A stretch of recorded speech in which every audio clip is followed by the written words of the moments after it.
Oigan, chamacos, van a ver ustedes, está con nosotros la maestra Rocío Alatorre, comisionada de evidencias y manejo de riesgos de COFEPRIS. Le doy la bienvenida. ¿Cómo está, maestra? Buenos días, Broso. Mire, el doctor de la Rosa y a los de ustedes. Bienvenida. Bienvenida. Marisa, encantada. De la casa. Y bueno, porque ellos están aquí para usar el derecho de réplica, su derecho. Porque hace unos días, no sé si ustedes se acuerden, a lo mejor sí se acuerdan, y si no, pues sépanse, que estuvo aquí un caballero que preside la organización México Comunicación de Ambiente AC. Él es Carlos Álvarez Flores. Y dijo cosas bastante fuertes a propósito de las responsabilidades que tiene COFEPRIS. Así es. Y entonces COFEPRIS dice, oye, pues yo quiero decir algo al respecto porque no puedo dejar pasar esta bola. No es lo conveniente. Entonces, ¿qué le parece, maestra, si hicimos un pequeño resumen, un pequeño somero de lo que dijo don Carlos Álvarez Flores? Perfecto. Para que entonces ya podamos platicar sobre eso. Encantador. Sí. Perfecto. Adelante. En el 2001 logramos lo que se llama el Convenio de Estocolmo.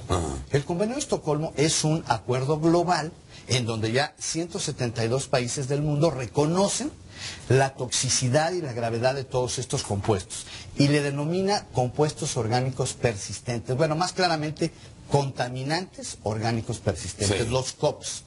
Y entonces México es parte de ello. 2001.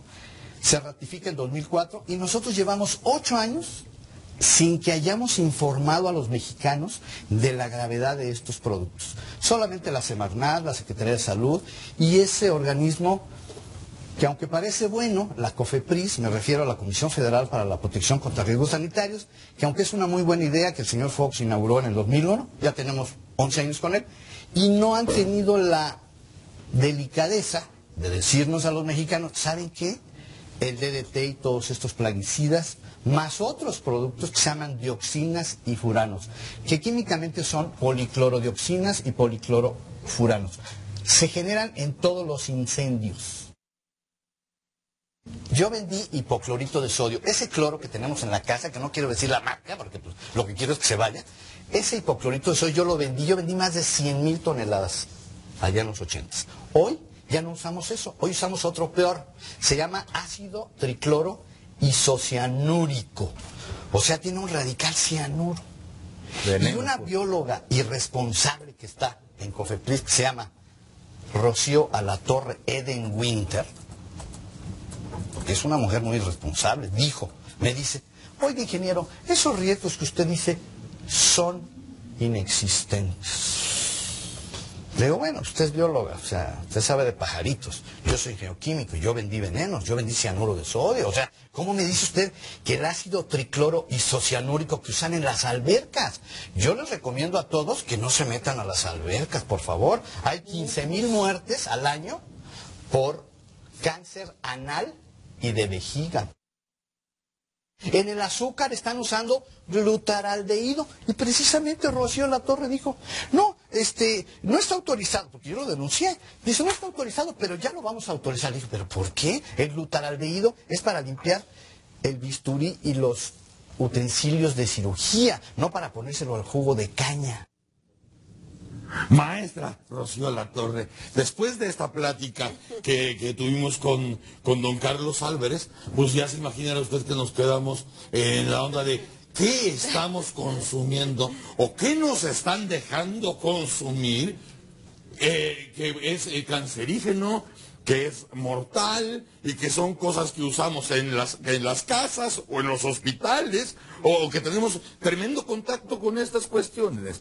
¿Es verdad todo lo que dice el señor Carlos Álvarez?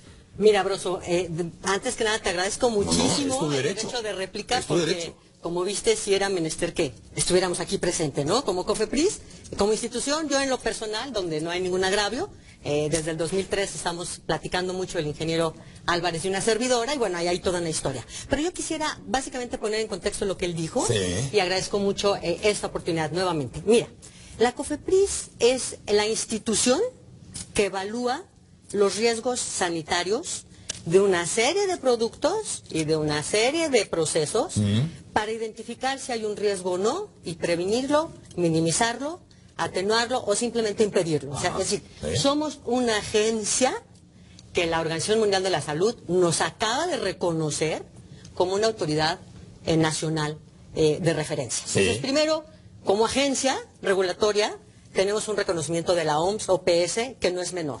Eso no sé si el ingeniero lo sepa, nos lo acaban de entregar y bueno, eso te dice que ante los ojos del contexto internacional somos una agencia sólida que utiliza evidencia científica para la toma de decisiones.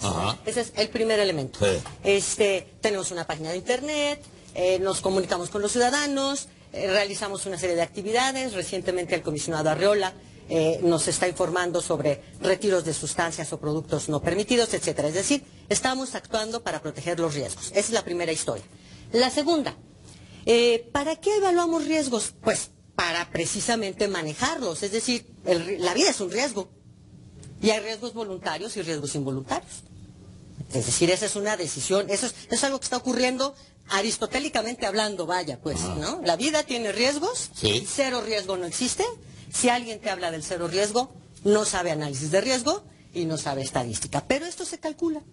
Tienen una metodología, se calculan y yo te puedo decir cuál es la probabilidad de que ocurra un accidente automovilístico, por ejemplo, y en base a eso hago seguros, por ejemplo. ¿No? Porque están calculados. Haces una estadística, haces una metodología y entonces los vendes. También te puedo decir de que te puedes enfermar y haces un seguro de vida. ¿No? Los riesgos se calculan. No hay ninguna ciencia. Estamos utilizando esta metodología y podemos decir si el riesgo es grande, mediano o pequeño. ¿Qué hace COFEPRIS cuando encuentra un riesgo? Bueno, primero tenemos que definir si existe, para quién es, de qué naturaleza es. Y de ahí podemos tomar una serie de opciones. Por ejemplo, retirar un producto, impedir que entre al mercado, informar a la población, pedir al particular que ponga una leyenda precautoria sobre el producto. Es decir, hay muchas opciones para manejar los riesgos. Y COFEPRIS lo está haciendo. Sobre los plaguicidas. ¿Tú sabes quién inventó los plaguicidas? ¿Ustedes saben quién inventaron los plaguicidas? Las plantas, en los millones de años de evolución, las plantas estuvieron sintetizando ellas una serie de compuestos que servían para defenderse de los insectos y de las plagas, ¿no? En los años 40, y fíjate, este dato es muy importante, cuando hay un auge de la química, lo que vamos a llamar la química moderna, muchas metodologías de extractos, estamos descubriendo el mundo de las moléculas, al doctor Hermann le dan el premio Nobel en 1948 por descubrir el DDT. El Nobel. El premio Nobel. ¿Y por qué le dan al doctor Hermann el premio Nobel por el DDT? ¿Ustedes saben cuántas millones de vidas salvó el DDT? Millones. Millones. Millones, porque tan solo en India tenías aproximadamente una mortandad de 20 millones de habitantes por paludismo, por malaria. Y en cuanto empiezas a utilizar el DDT y a controlar a los mosquitos, 100.000 pasaron de 20 millones a 100.000. Entonces es una molécula que el mundo dice, wow, nos está salvando vidas. Y le dan el premio Nobel al que sintetizó un plaguicida organoclorado, es decir, al que utilizó cloro para hacer un producto químico muy importante. Pasa el tiempo y fíjate qué curioso, una bióloga, de las que no sabemos mucha química. Biólogas que nada más saben de pajaritos. Bueno, de acuerdo al ingeniero Álvarez, ¿verdad? Sí. Que por cierto, ¿puedo hacer un paréntesis? Por favor. Cuando yo entro a la Facultad de Ciencias, mi primer trauma es que mi tira de materias eran Química 1, Física 1, Matemáticas 1. Y dije, bueno, ¿y cuándo voy a ver pajaritos? Paso al siguiente semestre y me encuentro Química 2, Física 2, Biofísica y Matemáticas 2. Yo dije, bueno, ¿y las plantas? Y ahí me dijeron que para saber biología necesitabas conocer las bases de la vida, que es química. Entonces los biólogos estudiamos mucha química. Muy bien. Un químico no necesariamente sabe biología. No necesariamente, no la tienen por qué llevar. Y no saben de pagar. Y no tendrían por qué. Los biólogos obligatoriamente tenemos que saber química física. Pero bueno, es un paréntesis nada más de la currícula de la materia. Una bióloga, te comento, en los 80 empieza a ver que en unas islas los huevecitos de los pájaros ya empiezan a romperse los cascarones, no son sólidos, y se empieza a preguntar qué está pasando. Y encontramos que esa molécula que había ganado el DDT era una molécula que estaba teniendo impactos en los animales, ¿no? Sí. Eso ya es por ahí de los 80. Esta bióloga que se llama Rachel Carson, es emblemática, nos dice, cuidado con las moléculas que estamos usando, porque parece que a pesar de que dan muchos beneficios, finalmente pueden tener un problema. Entonces el contexto mundial pone atención y dice, bueno, estos plaguicidas tenemos y hay que sacarlos, y te tiene que desarrollar nuevos plaguicidas que sean mucho menos peligrosos. Y ahí empezamos en los 80s. En 1997, México se incorpora a un contexto internacional, trinacional en este momento, México, Estados Unidos y Canadá, y dice, vamos a hacer un programa para dejar de usar DDT para controlar el paludismo. Ajá. Entonces, pero como no basta con que yo quite una molécula porque se me puede disparar el paludismo, necesito tener todo un programa completo donde yo remueva una molécula sin que se me levante un problema. Todo un protocolo. Todo un programa. México ya es pionero. Desde 1997, la Secretaría de Salud dejó de utilizar el DDT y empezó a aplicar nuevas prácticas, plaguicidas de otra naturaleza que ahorita te voy a platicar, métodos físicos, redes, para evitar, pues entonces, para dejar de usar DDT y que no se nos subiera el paludismo. Bueno, entonces desde el 97 estamos trabajando, o sea, ahí están los reportes. México ha estado reportando desde el 97, urbi et orbi, qué estamos haciendo para dejar de usar plaguicidas. Pero voy más allá. Así como te cuento que el señor Hermann ganó el premio Nobel por esta molécula, que luego una bióloga dijo, tiene problemas, la química siguió progresando y empezamos a hacer cada vez plaguicidas menos tóxicos. ¿Dónde estamos hoy en COFEPRIS regulatoriamente con plaguicidas? Mira, los plaguicidas se clasifican en categoría 1, extremadamente peligrosos, 2, medianamente peligrosos, 3, moderadamente, 4, muy poco peligrosos. ¿Sí? Están gradados, del 1 al 4, por sus efectos.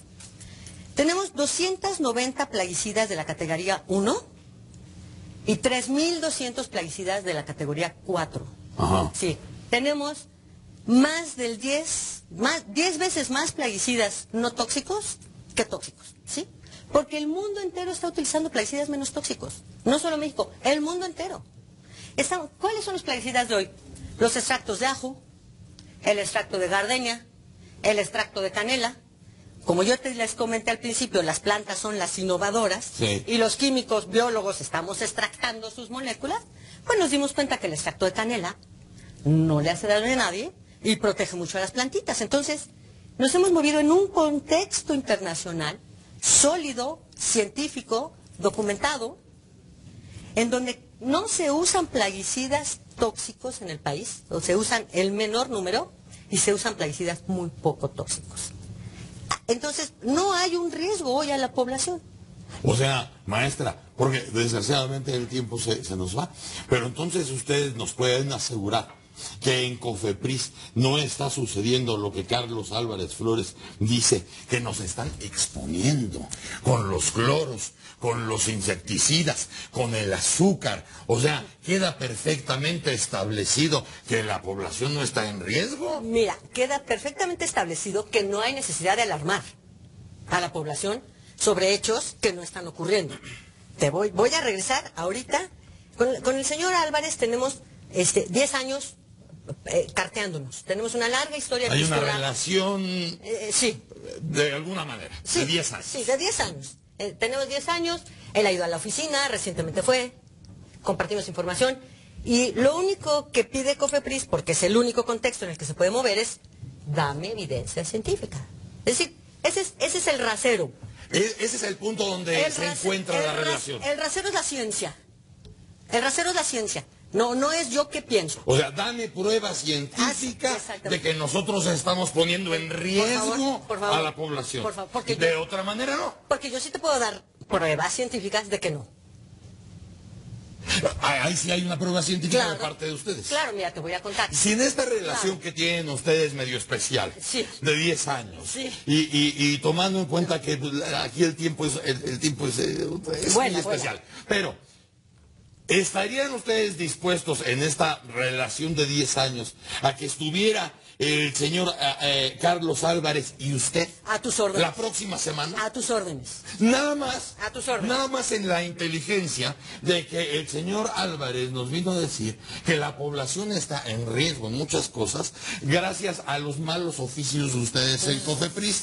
Sí. Ustedes están diciendo, le hemos pedido al señor Álvarez prueba científica de que nosotros estamos cometiendo esas cuestiones y no la da. Nosotros tenemos pruebas científicas de lo contrario. De lo contrario. Así es. Entonces, Así es. ¿por qué no nos ponemos de acuerdo claro. en este afán de informar a la gente para que sepamos dónde estamos parados en la cuestión de la relación con COFEPRIS, que es muy importante para el consumidor en este país? ¿Estás de acuerdo, maestra? Encantador. La próxima semana. Y el referee es la ciencia. Nada más. El referee es la ciencia. Nada más. La evidencia. Así es. Punto. Y ya. Aquí la tengo yo. ¿Estás de acuerdo? Por favor. Maestra, un encanto. Gracias. Muchísimas gracias por venir. Y muchas nos ponemos de acuerdo para que podamos entablar esta reunión junto con nosotros en esta mesa. Desde luego, no va a haber pelea, va a haber ciencia.